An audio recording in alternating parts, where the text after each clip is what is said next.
Bonjour. Dernièrement, bon, je me suis encore fait prendre à m'attarder à certaines petites chicaneries.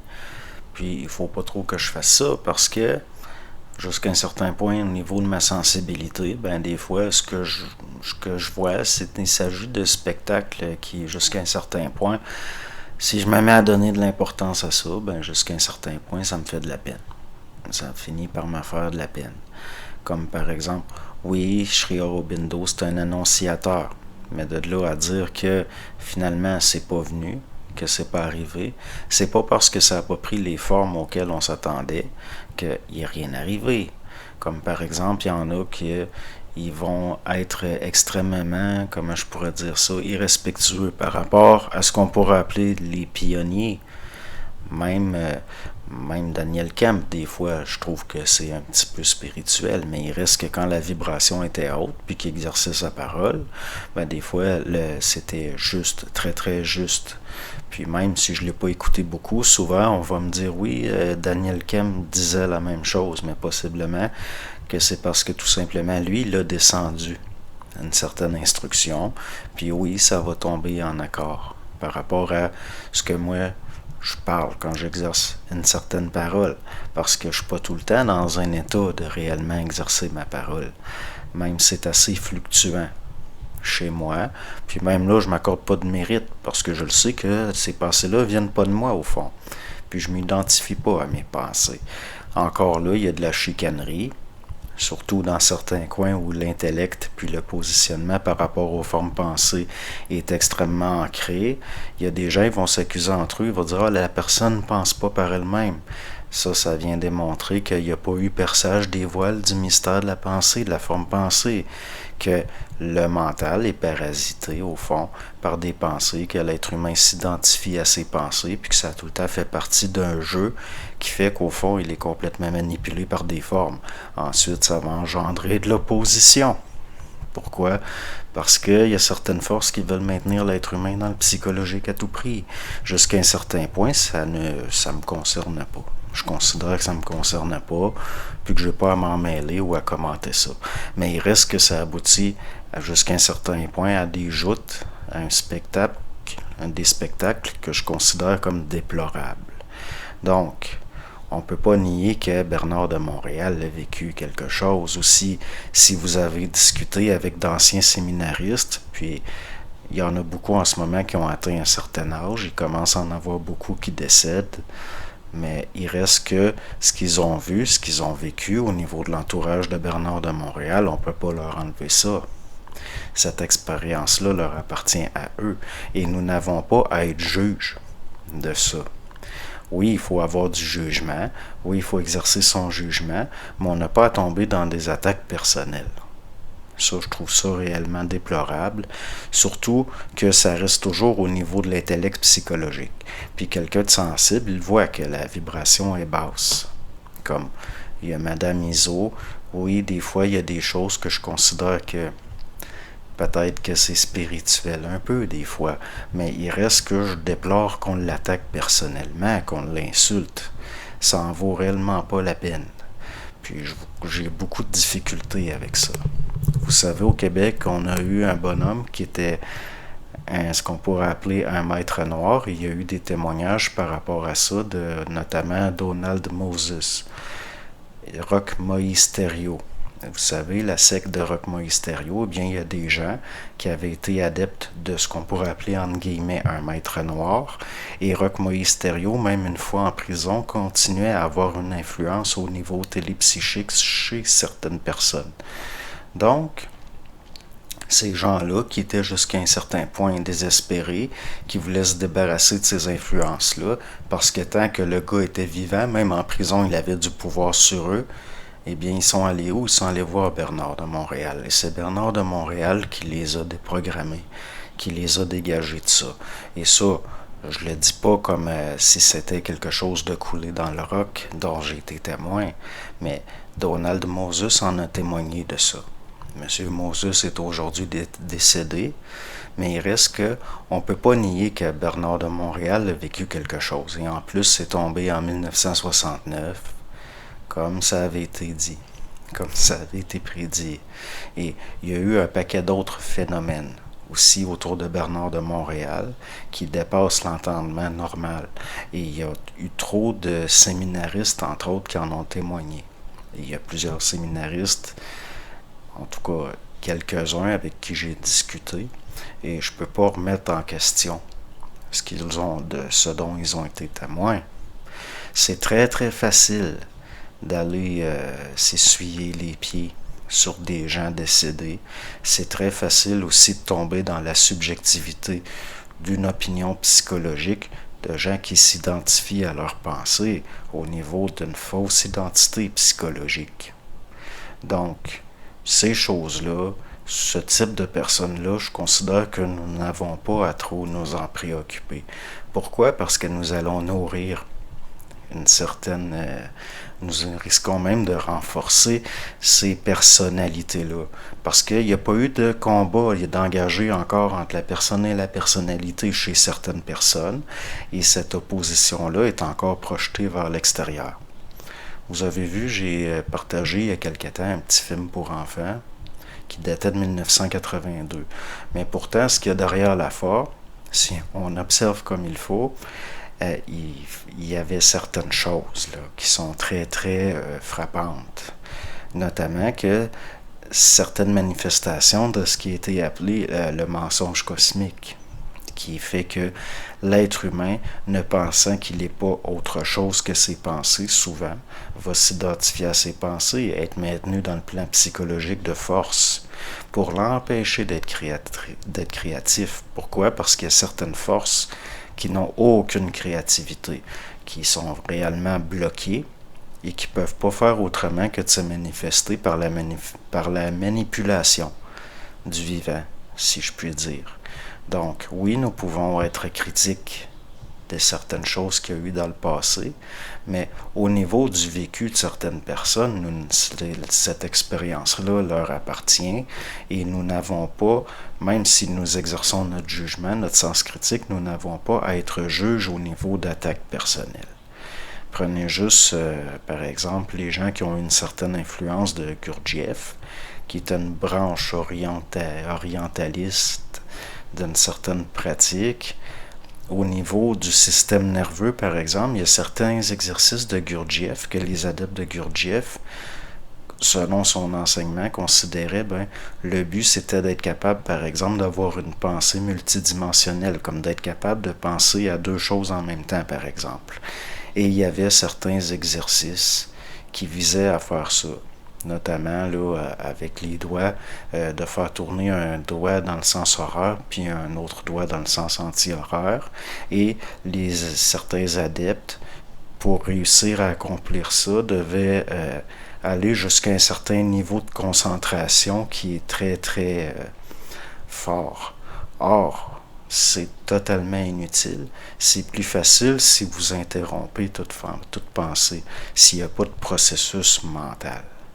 Donc, comment je pourrais... je vais vous montrer, là, c'est quand même assez simple, là, c'est des choses...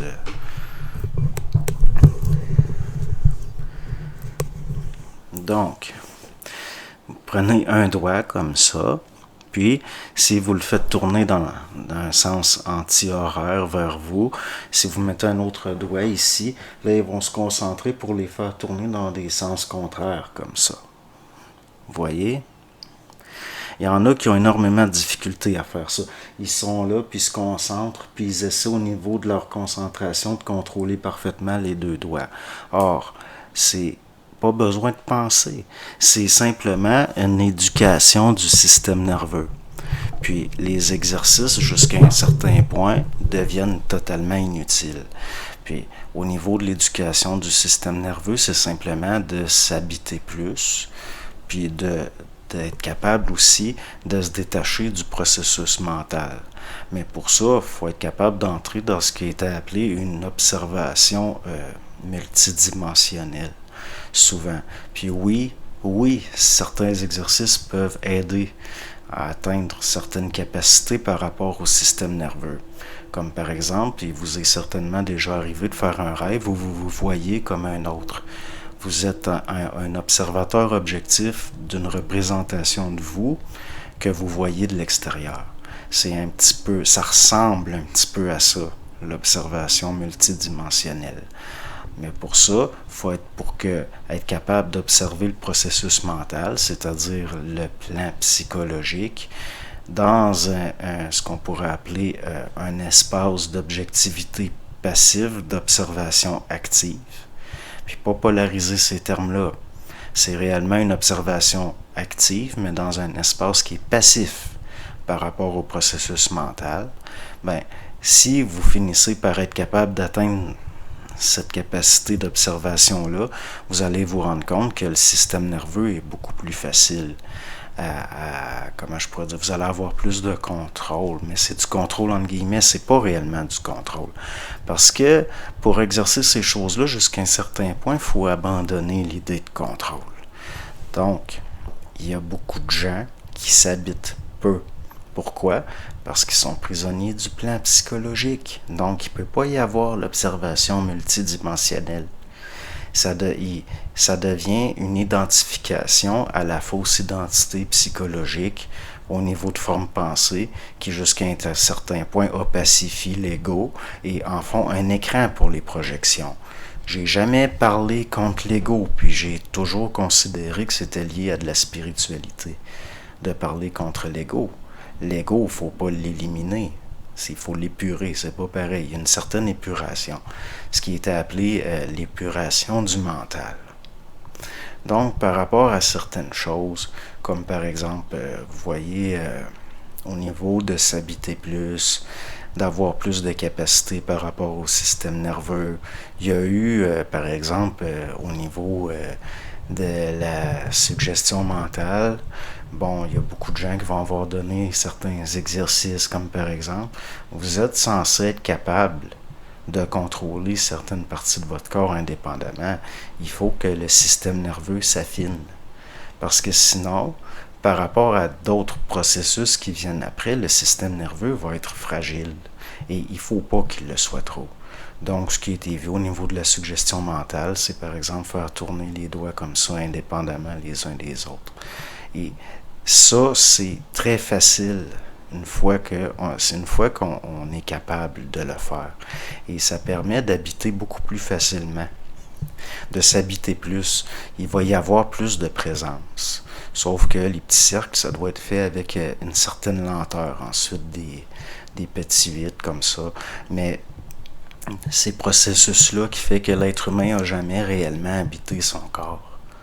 Entre autres, ça fait partie de l'entrée dans le psychologique, si vous voulez.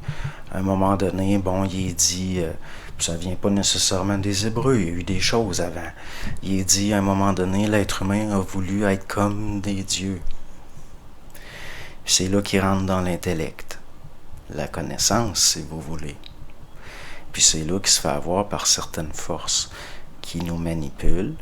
Puis il reste que c'est tout simplement des forces qu'on pourrait appeler les premières formes d'intelligence artificielle. C'est très ancien, c'est-à-dire, si vous voulez, des programmes qui ont atteint jusqu'à un certain point une conscience propre et qui veulent se préserver. C'est ça l'astral. L'astral, c'est pas tout le temps spirituel. L'astral, ça peut être purement psychologique. Il y a des gens athées qui sont totalement astralisés. Puis ça va se manifester par un certain orgueil, une identification subjective aux pensées et à la personnalité, puis ça finit par projection dans des attaques personnelles. Et c'est ça que je déplore. C'est un spectacle réellement affligeant. Et bien franchement, on ne peut rien faire par rapport à ça. C'est-à-dire qu'à un moment donné, si la personne reste enfermée dans l'observation psychologique, qu'elle dénigre certains phénomènes qui ne font pas son affaire, ben à un moment donné, comme Charles Sabourin a dit, il y a un mur qui va arriver. C'est-à-dire que certaines forces qu'on pourrait qualifier d'évolutionnaires vont faire exprès pour engendrer de l'expérimental pour que l'ego, à travers l'ego, le moi réel, à travers la subjectivité de l'opacité de l'ego, se rende compte de ses propres limites. Donc, vous allez être amené au bord d'un précipice. Et soit ça casse, soit ça passe. C'est là qu'il va y avoir un tri. Ça donne rien d'attaquer un puis l'autre au niveau de se positionner, de se justifier. Ça donne absolument rien. Ça fait juste baisser. Ça vous fait juste baisser en fréquence et il n'y aura pas de réelle habitation par rapport à ça. C'est pour ça que c'est mieux de jamais non plus, vous pouvez donner des exemples, mais ça donne rien de nommer personne. Comme là, j'ai parlé de Gurdjieff, mais il est décédé, M. Gurdjieff. Et puis j'en parle pas nécessairement mal, même si je considère que jusqu'à un certain point, ça reste de la spiritualité. Au moins, il a amené des exercices pratiques d'affinement du système nerveux. Il y a quelques années, des fois, je regardais sur YouTube un jeune homme. Il doit avoir à peu près mon âge. Nous vieillissons tous quand même, nous sommes dans l'espace-temps. Puis, il servait beaucoup, c'était une forme de protestantisme au fond, c'était de la spiritualité chrétienne, là, néo-protestante. Et je vais tasser la petite caisse en bois qui me sert de table. Et j'avais fait un rêve par rapport à cet homme-là où il avait une peau complètement parasitée, comme s'il avait une maladie de peau. Et dans mon rêve, c'était un vendeur de drogue. Par après, quand je m'étais réveillé, j'avais dit, c'est quoi ça? Puis il m'avait dit, c'est quelqu'un qui est pourri par de l'orgueil spirituel, qui est même pas sincère dans le fond. Et aujourd'hui, je constate des années plus tard, il est rendu avec des tatouages dans le visage. Or, ça montre une certaine ignorance, parce qu'au niveau des formes, de la forme dense, après, il y a l'ondulatoire. C'est-à-dire que les formes denses émettent des ondes. Et se faire tatouer dans le visage, c'est altérer sa propre vibration, puis ça peut pas donner rien de bon. Puis aussi, ça démontre un certain, c'est comme un symptôme. C'est un peu comme l'apparition d'un symptôme visible d'une maladie à l'interne. Donc, je ne suis pas en train de dénigrer les gens qui se font tatouer dans le visage. Je vous donne simplement l'opinion que j'en ai de ça. Quelqu'un de conscient fait pas ça. Quelqu'un de conscient va pas être porté à se teindre les cheveux. Quelqu'un de conscient va pas être porté à se mutiler son corps.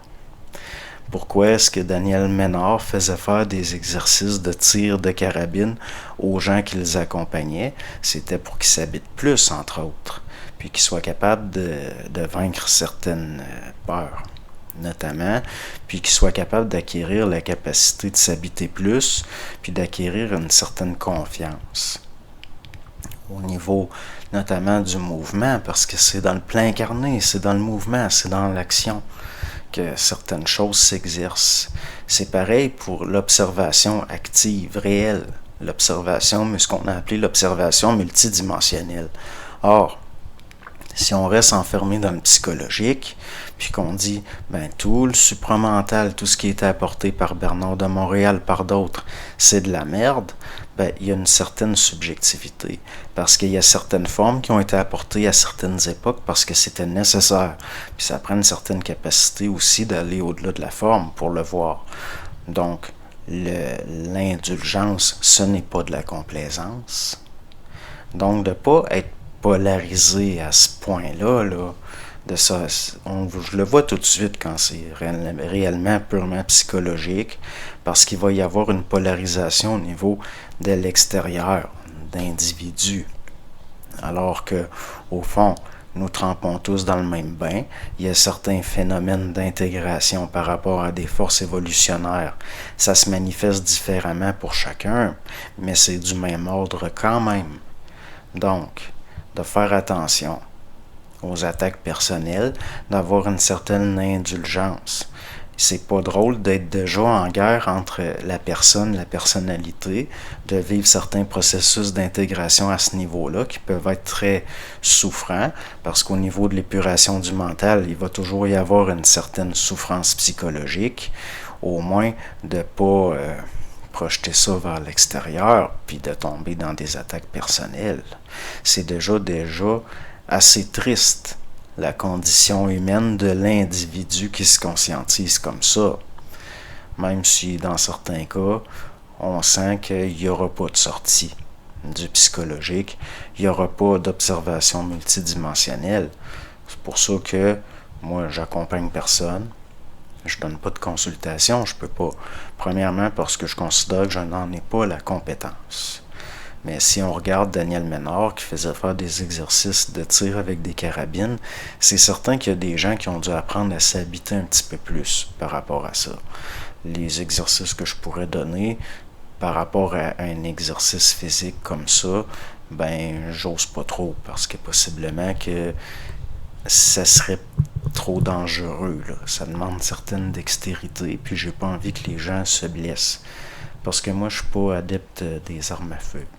Mais ça veut pas dire que j'exerce pas certains exercices dans le matériel quand même.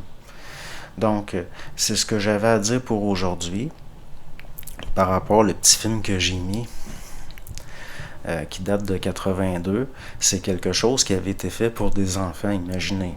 Alors qu'au fond, le propos n'est pas vraiment adapté là, pour des enfants. Ça prend une certaine maturité pour voir au-delà de la forme puis comprendre de quoi il est question. Mais il reste que ces choses-là, c'est supposé être intégré depuis longtemps. C'est supposé être su depuis longtemps. Puis peut-être aussi que ça a été transmis par intuition, là. Comme par exemple Mark Twain, que je considère quand même comme quelqu'un qui n'était pas conscient au sens où on l'entend maintenant, mais qui avait quand même certaines capacités, je dirais, au niveau de la connaissance. C'est pas encore l'entrée dans le savoir, c'était sur le seuil vers la finalité de la connaissance. Mais il reste que, bon, ces vieilles formes-là, c'est très, très, très parlant. C'est quoi le crime prométhéen? Pourquoi est-ce que ces forces-là sont incapables d'être créatives? Pourquoi est-ce qu'il y a ce qu'on a appelé le mensonge cosmique de faire croire à l'être humain qu'il n'est que des pensées? Pour qu'il reste enfermé dans le psychologique, qu'il s'identifie à ses pensées, et à ce moment-là, il devient un jouet parfait de certaines forces qui sont là pour l'évolution de l'âme, et seulement l'âme. Donc, si vous voulez, un certain plan astral, une certaine astralité, mais de comprendre que certaines instances, pas besoin que ça se manifeste par le spirituel, ça n'a rien à voir. Juste la subjectivité psychologique, c'est déjà un enfermement. C'est déjà retardateur. Donc, c'est pas parce que quelqu'un n'est pas dans le spirituel, c'est pas parce que quelqu'un n'est pas dans la méditation ou la spiritualité naïve qu'il n'est pas astral. Même au contraire, l'astral, ça va fonctionner au niveau d'engendrer de l'expérimental par de la division. Vous savez, ce qu'on a appelé l'adversaire ou l'altérité ou le diviseur, mais c'est juste des noms, des formes qu'on met par rapport à certaines forces qui sont au fond des programmes, tout simplement. Non plus pas donner d'autorité à ça, même si c'est très effectif, même si c'est très visible jusqu'à un certain point. On peut être extrêmement astralisé tout en étant totalement athée. Il y en a énormément, je veux dire, ça reste de l'astral. Même l'opposition à la spiritualité, ça peut devenir de l'astral, ça peut être de l'astral.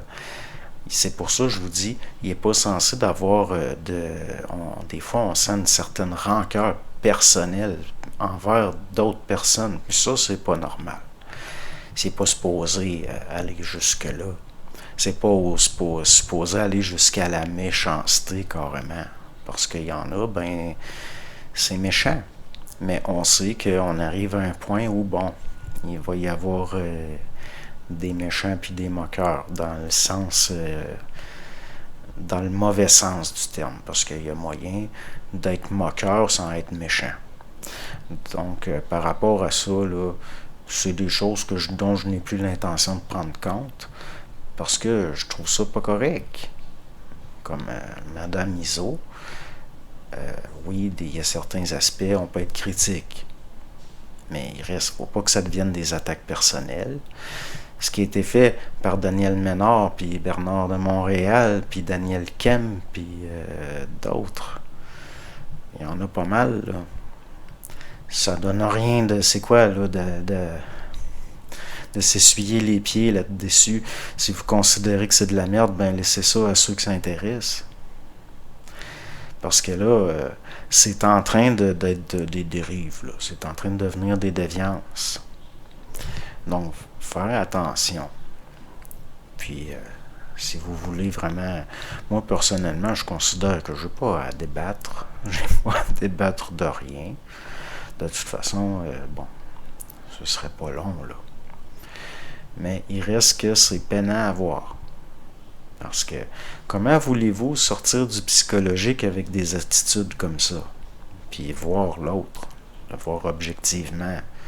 Ça revient au même problème que d'habitude. C'est-à-dire que il n'y a pas d'amour dans le fond.